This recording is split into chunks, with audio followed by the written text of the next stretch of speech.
చాలా సంవత్సరాల క్రితం నేను విన్న స్థలాలు పేర్లు నేను చెప్పలేను, కానీ చాలా సంవత్సరాల నుంచి 20 సంవత్సరాల నుండి ఆ ఆసామి దగ్గర ఒక లేబర్ ఆయన పని చేస్తున్నాడు.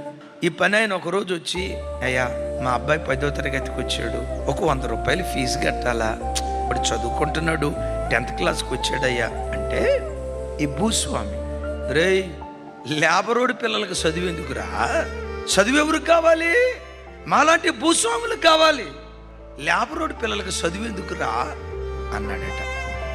అయ్యా పద్దాక లేబరోడు అనకయ్యా, నేను లేబరోడ్నైనా నా కొడుకు లేబరోడ్గా చేసుకోవటం నాకు ఇష్టం ఉంటుంది కదా, వాడిని ఏదో పైకి తీసుకొద్దాం అనుకుంటున్నాను, నువ్వు 100 రూపాయలు ఈగిపోయినా పర్లేదు త్వరా, లేబరోడు అని పదే అనొద్దు అంటే, ఎరో లేబరోడు కూడా నోరు లేచిందే, లేబరోడు కూడా పెద్ద మాటలు వస్తున్నాయే, అవహేళనగా మాట్లాడాడు.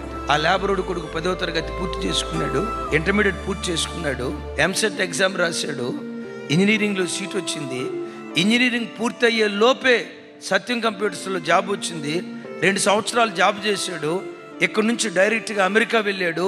దరిదాపుగా 12 సంవత్సరాలు అమెరికాలో ఉండి తను సంపాదించే డబ్బు నెల నాన్నకు పంపిస్తూ ఉన్నాడు. నాన్న డబ్బులు వృధా చేయొద్దాం.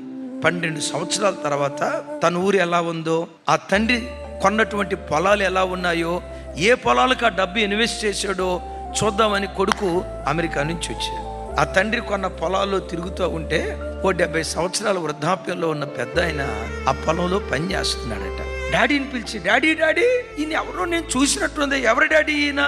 తండ్రి తలోంచి అన్నాడట, ఒకప్పుడు ఏ యజమానుడి దగ్గర నేను దాసుడిగా పనిచేశాను, అదే యజమానుడు ఈరోజు మన పొలంలో పనిచేస్తున్నాడయ్యా. ఎందుకైంది డాడీ ఇట్లా? వాళ్ళ పిల్లలు కోడి పందాలాడి పేకాటక డబ్బులు తగలబెట్టి ఉన్న 10ల సంఖ్యలో ఎకరాలు పంచుకుంటే, 100 ఎకరాలు పంచుకుంటే తలో 10ల సంఖ్యలో వచ్చింది.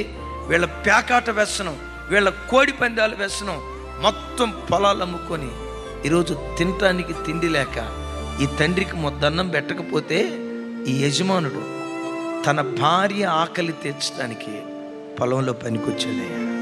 రాజులు రైతులు అవుతారు, రైతులు రాజులు అవుతారు. ఆ సామెత ఊరక నానుడి పుట్టలేదు. ప్రపంచ చరిత్రలో జరిగిన వాస్తవ సంభవాలు ఇవి.